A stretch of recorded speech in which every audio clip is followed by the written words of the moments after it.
dia, meu nome é Andrei e hoje iremos apresentar nosso trabalho sobre máquina de Moore.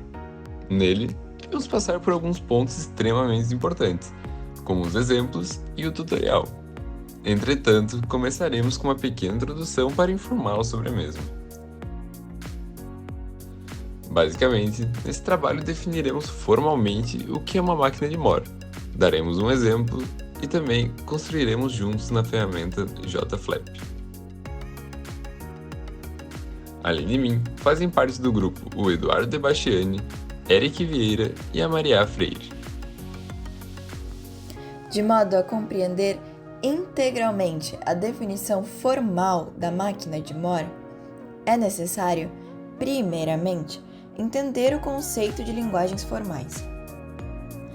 Linguagens formais são conjuntos de regras sobre um alfabeto.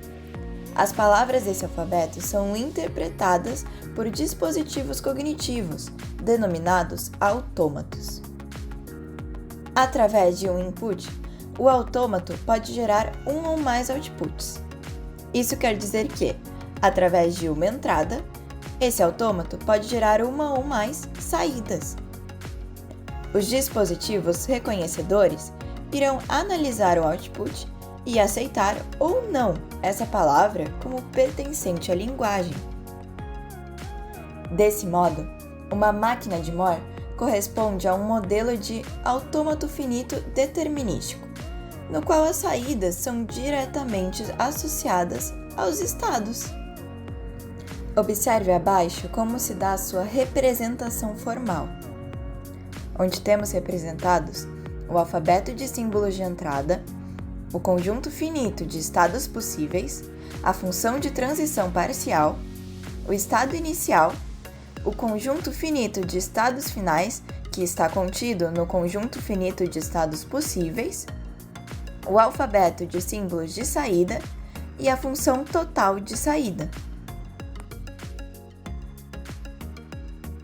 Agora falando um pouco dos exemplos de aplicação, um exemplo clássico para a aplicação da máquina de Moore são os tradutores de texto. Digamos que eu queira traduzir a frase Olá Mundo para inglês. Para isso, a gente precisa passar por alguns estágios. O primeiro estágio é o pré-processamento. Aqui, o input vai ser dividido em frases, onde cada frase é identificada e separada em tokens. Nesse exemplo, a nossa frase ela é separada em 2 tokens e normalizada, convertendo todas as letras maiúsculas em minúsculas. Então, ficamos com o token Olá e o token Mundo. O segundo passo é a tradução de fato, o processamento. A máquina de Moore ela lê a sequência de tokens de entrada, que a gente ditou anteriormente, e para cada token, a nossa máquina vai consultar uma tabela de estados para determinar o próximo estado e a próxima saída. Essa saída que eu me refiro é o token na língua destino, como no nosso exemplo. Aqui a saída de Olá vai ser Hello e a saída de Mundo vai ser World. Depois, nós vamos para o último estágio, que é o pós-processamento. Agora, a sequência de tokens de saída ela é formatada e convertida em uma nova frase na língua de destino. Assim, o nosso output vai ser Hello World.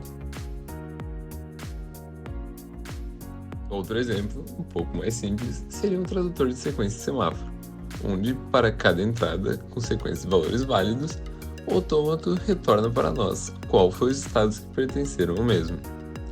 Um exemplo seria esse mesmo dado abaixo. Nele, para cada entrada de valor 0, o autômato passa para o próximo estado, correspondente ao verde, amarelo ou vermelho, dependendo de qual estado anterior ele estava. Como podemos perceber, ao informar 4 zeros, ele passa do estado vermelho para o verde, para o amarelo, para o vermelho novamente e finaliza no verde. Ou seja, podemos ver todos os estados em que ele passou, o estado em que começou e o estado em que finalizou. Colocando esse autômato em prática, a transição entre os estados seriam determinadas por temporizadores ou eventos externos, como pressionar um botão para pedestres. A saída do controlador de semáforos seria diretamente ligada ao estado atual do semáforo, garantindo que a luz apropriada seja exibida em cada momento, independente das entradas específicas que levaram a essa mudança de estado.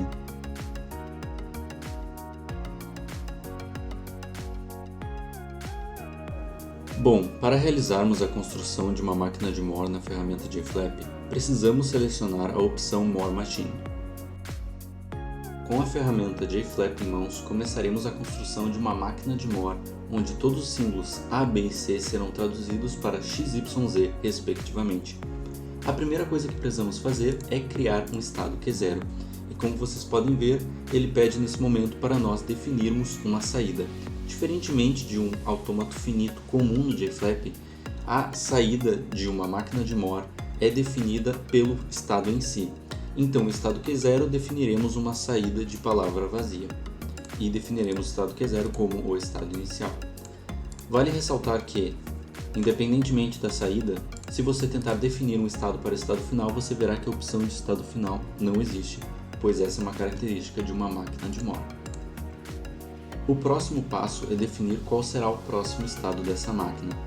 Se todo símbolo A será traduzido para X, criaremos um estado Q1 com saída X e uma transição recebendo a entrada A.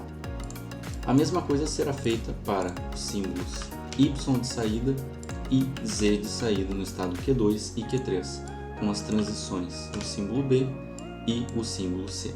Agora precisamos definir a transição entre os estados. Se há uma entrada A dentro do estado Q1, ele se manterá em Q1. Se há uma entrada B em Q1, precisamos ir para Q2, e se há uma entrada C, precisamos ir para Q3. O mesmo será feito para os outros estados. Temos uma transição, então, do estado Q2 para o próprio estado Q2 com B, e a mesma coisa para o estado Q3.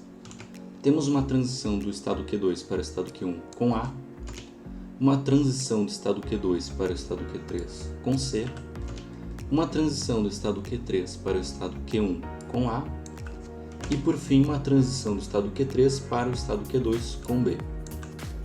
Tendo assim a nossa máquina de Moore finalizada com sucesso. Para averiguarmos o funcionamento da nossa máquina de Moore, iremos para o menu Input e selecionar a opção Step e usaremos uma palavra ABC como teste.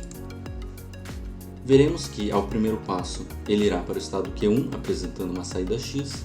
Ao segundo passo, ele irá para o estado Q2, apresentando uma saída Y. E, ao final do terceiro passo, ele irá para o estado Q3, apresentando uma saída Z.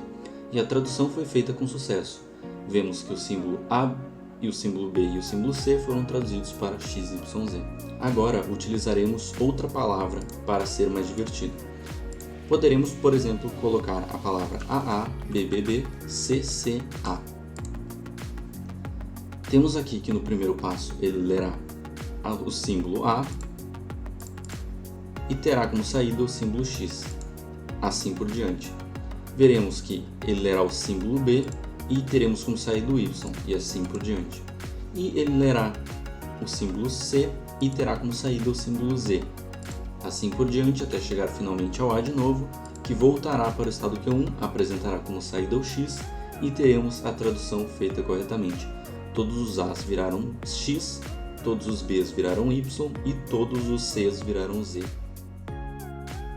Portanto, após falarmos sobre todos esses conceitos, exemplos e também a demonstração prática, podemos concluir que a máquina de Moore é basicamente um autômato finito com saída, que são dispositivos tradutores que geram apenas um retorno, e que essa saída é determinada apenas pelo estado atual em que o autômato se encontra, não dependendo diretamente do símbolo de entrada.